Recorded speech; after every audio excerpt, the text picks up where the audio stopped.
はい、どうも皆さん、こんにちは。金がない。年末年始、金ないね。インフレに大増税に使い込みにお金ないよ。でも年末年始金はないけどもパソコンは欲しい。2023年現在12月買うべきなのは1個前の M4 マザなのかめちゃくちゃわかんないんですよ。M4 は DDR4 メモリが使えるからその分安くなるとか聞いてたんだけども、なんか最近 DDR5 も結構値段下がってるみたいだから今組むんだったらどのぐらいの差額があるのかなっていうのをちょっと考えてみたいんだけど、マジわからん。今日は今この時期に組むんだったら M5、M4 どっちの方がいいのかっていうのをみんなちょっと考えてアドバイスもください。まず M5 の方で構成を考えてからそれで対抗できるぐらいのやつをね M4 で考えてみようかなって思うんですけど、 M5 の最新世代の方は7600ですね。これコスパいいのかな。7600X がもともと出てて、これの TDP を抑えたバージョンだよね。なんか当初そんなコスパ良くなかったらしいんだけど、最近結構金額も下がってきているのかな。なかなか今現在ではコスパいい6コア CPU なんじゃないかなと思います。6コア12スレッドということで、多分一番売れ筋かなって思うやつですよね。で、こいつで構成した時に、AIM4 で、どのぐらいで作れるのかなっていう比較をしてみたいなと思います。まず AIM5 と1個前の AIM4 のね、ざっくりとした違い、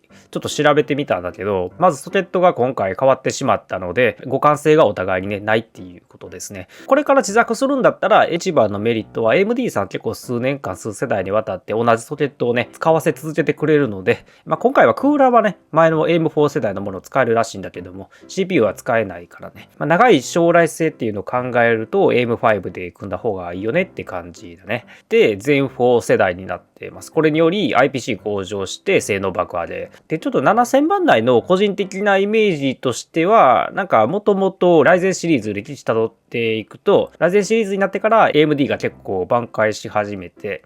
で2000番台とか3000番台でめっちゃ良かったんだけど、なんか記憶では確か5000番台で値段がすげえ上がってしまって、で7000番台は進化したんですけど、当時確かライバルの12世代アルダーレイクが出たぐらいだったんですよね。でそこでアルダーレイクは結構今の新しい構成になってからかなりね、性能爆上げになったから対抗するために IBC の向上プラス、クロックも上げてインテルに対抗するっていう感じですよね。7600X とかになるとライバルはどこだろうかな。 12600K とかかな。 i5 のその上位のやつがちょっと強くなったからさ、それ対抗するためにちょっと発熱量も増えちゃってるよね。で600番台の前のやつで言うと 5600X かな。でここからの継承モデルって考えると 7600X は TDP が増えて、さらに7000番台はなんかターゲットの温度が95度になったらしいから、前が90度やったんかな。やっぱりちょっと無理した設定にしないと IPC 工場だけではインテルにスコア上待てるところがあったのかなっていう、そういう進化をしてますよね。ターゲットが95やと空冷とかどうなのかなっていうのもあるんですよね。ちょっとそこはね、もうちょっと調べていきたいなと思うんですけど、空冷できてもなんか大きめのやつがいるんだったら結構高いじゃん。7000、8000とかするから、その分でちょっとコスパ悪くなったりするよねって思ったんだけど、で、TDP65W 制限かかってるやつの今回、考える7600はリテールクーラーがね、ついてんだよね。レースステルスついてるんで、ってことは、いいよね。なんでかっていうと5000番台の比較するやつはクーラーついてないから、今クーラー持ってる人はええねんけど、新規で組もうってなると買い直さなあかんという。とりあえず今回はコンセプトはなんかどっちがコスパいいかなっていうことなんで、今回 AM5 の方は Ryzen5 7600で考えてみます。じゃあ一方で AM4 はもう歴史長いからさ、説明不要だよね。一言言いたいのはご苦労様でした。ほんとご苦労様でした。お世話になりましたね。もちろん AMD にはこの AM4 マザーで自分は戻ってきたんだけども、久しぶりに AM4 で作ろうかなと思った時に友達にAMD をね、なんか今 AMD めちゃくちゃ復活してんねんでって聞いてめちゃくちゃ驚いた記憶があります。対抗するのがさ AM5 の7600 6コアシリーズだから AM4 に行って安くなるんだったら8コア CPU 行きたいなっていう感じです。6コアを8コアで倒したい。金額的にもコア2個増えてても前の世代やからこっちの方が安くなるんだよね。M4 マザーで上の方に行くと X3D シリーズがあるじゃないですか。あのあたりも考えたんですけども、ちょっと割高になるのかなっていう感じ。なんかイメージとしてはあれってなんか今 M4 マザー持ってる人が新しいグラボ買ってアップグレードするみたいな感じなのかな。RTX の4000万台シリーズ結構性能上がって、今までね i5 とかでもよかったけど、それでも結構0点しちゃったりとかするから、なんかそこを埋め合わすために結構 X3D シリーズがあるのかな。確かこれはあまり選ばない方がいいかなと思いました。で、今回 M4 やったら8コアって決めてたんだけど、それで、5800X ですよ。5800X なんだけど、これもさっきの7600と同じで、低 TDP バージョンがあります。ちょっと電力制にして、発熱と、性能を抑えたバージョン。それが 5700X ですね。で、これを考えてみようかなと。金額もね、5800X に比べてちょっと安いんだよね。だから今頭の中では 7600vs5700X になってます。7600は最新世代ということで、アーティカ全4になってます。これが最大の利点だね。5700X には実は内蔵 GPU がない。これがきついよね。ということでグラボが必須になりますので、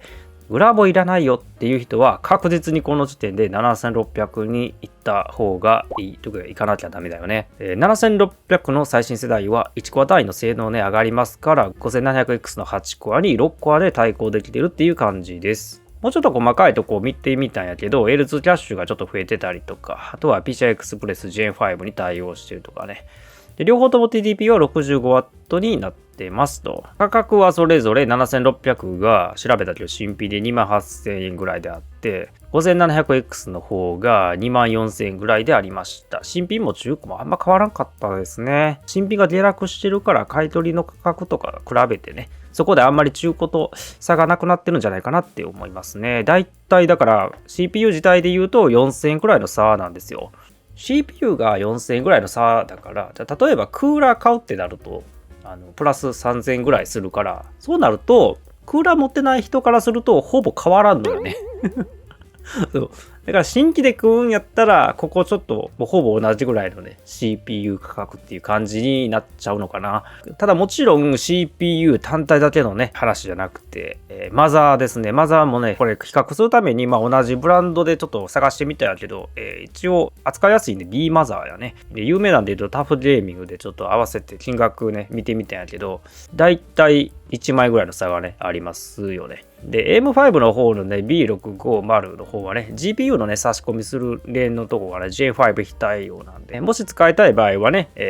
上位のチップに行ってくださいやけど、1万円の差があるんだね。 AM5 の方はなんか Wi-Fi ってついてるけども、なんかごめん Wi-Fi ってついてないやつが価格.comなかったから、でももしそれあったとしてもそんなにはね安くならんと思うんで、ちょっとこれで比較してます。1万円の差だと結構大きいですよね。でみんなが好きそうなねスティールレジェンズとかで比較したかったんですけど M5 の方はね、同じチップセットのやつがなかったからもう一個なんか比較欲しいけどね MSI のトマホークで見てみたらだいたい1万円ぐらいのね差があったから、1万円のマザーの差があるからここが結構 CPU 本体よりでかいのかなって思いました。もちろんプラスメモリのね、価格差もあります。DDR5 メモリもねいろいろあるんですけども、どうなんだろうね、まだ価格もね安定してないっていう感じやと思います。初めは5200あたりで探してみたんですけども、なんかチームがねセールで出してる速度5600で CL36 っていうのがあるんですよ。これコスパ良くないですか？ちょっとチップとか見てへんけど、なんか一番安く出されてるのがこれでしたね。で正直メモリちょっとほんと調べ始めたてでマジわからん DDR5 はだからマジでDDR5 メモリのちょっとアドバイスはください。速度とキャス 0.1 の組み合わせどれを買うのが一番コスパがいいのかなっていうのがちょっと知りたいんで、ここ一番アドバイス欲しいかな。でも意外と価格差ないんでもっとなんか差あるんかなと思ったけど、やっぱりメモリ結構下がってきてますよね。でこれを元にちょっと、比較表作ってみました。じゃあこんな感じやねんけど、どうやろう見やすくなってるかな。商品名と価格出してます。価格はね引っ張ってきたのがつくもさんとかドスパラ、アマゾンさんとかどこの価格を参考にしてるかも書いてます。で CPU の差額がだから初め4000円ぐらいあってマザーが1万円ぐらいでしょ。でリテールクーラーついてるのが M5 の7600だけだから、これは逆転するんだよね。で M4 の方クーラーついてないから、こっちは適当にさっきのさ AK400 入れてます。3000円ぐらいするんだよね。でこれで多分冷えてくれるのかなと。でメモリもだいたい5000円4500円ぐらいかな違うのかなっていう感じですよね。で他のパーツもね適当に埋め合わせてみたんやけど、差額が僕の計算では1万5000円ぐらいの差額なんですよ。つまり自分がパッと見た感じの構成では AM5 の6コア vs AM4 の8コアは1万5000円ぐらいの差額でいいのかなちょっと微妙じゃない？まあ1万5000円結構開いてるけど価格差 15% なんだよね。15% って考えると意外と差ないよね2万5000円3万円以上とかなってくるとよっしゃ AM4 行こうかってなるんですけど、それがないんですよ。なんでちょっと1万5000円はまあ差大きいけど微妙やなっていう感じになりました。もちろん性能差がねどこまで開くかっていうのがここもポイントやから見ていかないとダメですよね。軽く調べてみたけどなんかマルチコアスレッド意外と差ないのかなっていう感じでしたね。やっぱり物理コアにこう増えてるから前の世代でも頑張ってくれてるっていう感じだよね。この2つで一番差があるのはやっぱシングルかな。やっぱシングルは結構差があるみたいだからさ、ここ欲しい人だよね。シングルコアのこの差からやっぱりゲームする時の特に CPU に依存しやすいフル HD でゲームするとき結構差が出ると思うから、だからなんかフル HD やから FPS 系 Apex 系のやつですか、あれをなんかフル HD でフレーム増やして使うとかの時はやっぱり最新世代行った方がいいのかなって感じしますよね。てか今の RTX4060 とかでもちょっとそのあたりフル HD やったらフレームに差が出るのかなっていう感じです。逆になんか GPU 依存がね激しくなってくるようななんか WQHD とかそれ以上の解像度であれば、まあ、そんな差出ないんじゃないかな。シングルコアの性能差があるからシングルコアの性能が欲しい人は AM57600 に行った方がいいかなって感じです。多分そんな感じ。で、マルチコアに関しては、そんなにスコアにもし差がないのであれば、なんか、これ、人それぞれのね、考え方やと思うんですけど、自分は、だったら物理コア2個増える方が、なんかいいよねって思うんですよ。これは人それぞれです。なんか同じスコア出すんやったら、6コア12スレッドより8コア16スレッドついてくれる方が、なんか嬉しいなって思っちゃいます。やっぱりなんか物理コアを大切にしちゃおうかなっていう感じ。まあ、これはいろいろそれぞれね考え方あると思いますけどということでまあマルチコアで考えるんやったら僕はまあ 5700X でもいいのかなって思っちゃいました。まあ、難しいのはねこれ TDP がね両方とも 65W 制限になってんねんけども、まあ、クーラーの問題7600の方も、まあ、リテールクーラーついてて、ね、5700X がどこまで頑張ってくれるのかね。今回はなんか見積もりに AT400 とか入れてんねんけどそれで引けてくれるんやったらいいかなって感じ。多分ねいけそうな感じはするんですけどね。だからこのなんか 5700Xをもし小さく裏で使ってる人がいればちょっとアドバイスマジでくださいメモリと 5700X に使う空冷ファンについてはちょっとアドバイス欲しいかな。7600の方はリテールクーラーついてるんですけども多分水冷とかにする必要はないんじゃないかなと思うんですね。なんか上位の TTP 開放されてるバージョンの 7600X の方が空冷で